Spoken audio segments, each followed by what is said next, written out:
What's up, everybody? Ben Cruz here, the head of sports programming at Vover, and welcome to another episode of One and Done here on Vover. The concept of One and Done is very simple. One guest, one question, one answer. That's it. We're looking to bring you the best guests and the best questions on every show, which should lead to the best answers. If you've got a dope question you've always wanted to ask someone we're having on the show, download the Vover app and drop your questions in the featured question section. And if we end up using your question, we'll be sure to shout you out here on the show, and there could be a little Vover prize headed your way. On today's episode, very excited about this episode, we welcome a man who made 4 guest appearances on HBO's hit series Entourage, all 4 times, playing a director who may or may not have been a fan of Johnny Drama's audition style. He parlayed that into co-hosting 2 of the best podcasts in the game right now, in Victory the Podcast and Hollywood Ways, that's Ways with a Z, both with Action Park Media. And I guess I sort of forgot to mention he's the creator and genius brains behind Entourage. He is Doug Ellin. Doug, this is not my one question, more so just a greeting, but how are you today? I'm all right. I got a lot of pressure on this answer, which I don't know the question. I should have got the questions ahead of time. I'm nervous now. I offered it. I know. I said, but until your intro, I didn't really put that much pressure on it. But now the best answers and the best questions, I'm a little concerned. That's what I like to do. I like to make it seem easy and then stack the pressure right on top. There you go. All right, Doug, admittedly, I have hundreds of questions I'd love to ask you, but I was able to parse it down to one. It took me a while, but I got it. And I asked a few friends who are Entourage fans for question ideas, and most of them just ended up sending me quotes from the show, which was not helpful, but I digress. All right, here's your official one and done question. Are you ready? Very early in the morning, but yes. Yes, all right, cool. So, Doug, you wrote 96 episodes of Entourage, plus the movie, of course. For you personally, and with your reasons why, what do you consider to be the best overall episode of Entourage? And if you can separate it, which episode was your personal favorite from the series? Oh, wow.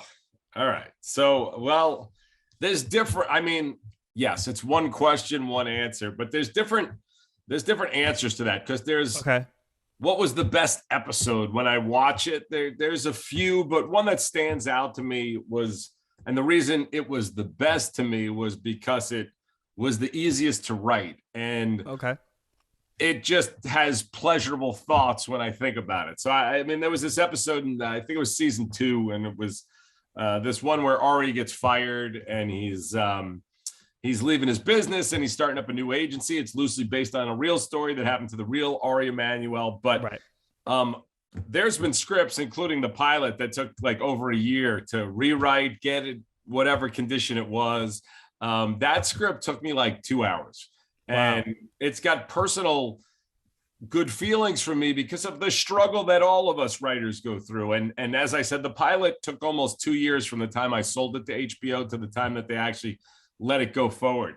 So this script has so many memories behind it, because what happened was I wrote it and I sent it right to Jeremy Piven. And Piven called me up and he was like, this is one of the best scripts I've ever read, which, you obviously like to hear that from your actor who you've given a lot to do. Yeah. But about an hour after that, I get a call from the executive at HBO who I'd worked on the pilot with. And she called me up and says, I have a ton of problems with this script. There wasn't even really criticism or anything except for it sucked, essentially. And we were in the middle of shooting season 3 at this time. And I really, it was one of those scripts that I wrote, which, by the way, ultimately I got nominated for an Emmy for that script. But it was one of those scripts I wrote where I was like, God, if I could get to a place where I could write like this, I really understand this and I really get it. And then this HBO executive threw my confidence right back to where I was when I was 21. And the next day I get to set, we're shooting a giant scene. And the executive calls again while I'm on set and gives me some more criticisms about this script. And like, I've read it about 5 times since then, and I can't really figure out how I'm going to improve it.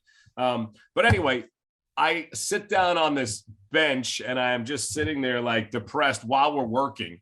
And Julian Farino, who's directing the episode that day, he comes over, he gives me a pep talk. He's a British guy. He's like, oh, that script's great. Don't listen. All of a sudden, his cell phone rings. This is why we're working. And it's the same executive at HBO who tells him that the last cut of the episode that he directed is not good. Okay. So the next thing you know, the two of us, while there's 200 extras, it was while we were shooting this Comic-Con episode, we're sitting on a couch, depressed, looking like, like we need to be in rehab or something. And all of a sudden, wow, Mark Wahlberg, who's not on the set a lot, but he comes on the set and he's like, what's going on? And me and this guy, we look like we're fucking two manic depressed idiots while we're supposed to be working. We're like, they didn't like the script. They don't like the last episode. And Mark, as the movie star he is, he was like, I read that script last night. It's amazing and blah, blah, blah. And let's go. It's going to be great. So the point is there's so much grind when you're writing. Even, by the way, we were already an Emmy-nominated show, and I still have to listen to things that are not even, again, not constructive criticism, just like, this is not good. So right. The fact that we got through that is obviously like exciting to me. And then in terms of personal favorite things, again, they're more about personal memories than sure quality of the show or whatever. But, we got to shoot at Yankee Stadium. Mark Teixeira got me it. I brought my children, all my high school friends and their kids were extras in the scene. So on a personal level, that, and then shooting at the U2 concert on my birthday with Bono saying happy birthday to one of my characters. I mean, that those are like more of the moments that I think back to than, what's good or what's not good, because I really don't even bother judging that. I mean, people have to judge for themselves what they like, what they don't like. And I hear plenty of that. So hopefully that answers all of it. But no, I think that makes a whole lot of sense. And, the way you kind of broke it down with it's connected to memories, I think that makes, a ton of sense. Mine, as I was rewatching a couple episodes last night, the Vegas episode is just, I think, flawless. You guys crushed it with that one. My favorite is One Day in the Valley. That's just such a feel good episode. Those two dudes on the bike following them. Dramas in the movie theater, telling that dude to sit down when he's getting up to go to the bathroom is just classic. So, well, there we go. You heard it from the man himself. Hopefully it was a good answer, because I was just pressured, man. But that was a great answer. Everyone, hop on HBO Max right now. Check those out. And Victory the podcast. We're gonna get this thing rebooted. I'm telling you. So. And that was it. I mean, so that's your one and done experience. And now I wanted to throw it to you to plug anything you've got going on. Obviously, you have new episodes of the pods that are coming out. Any new projects? If you want to talk about the reboot, the floor is yours.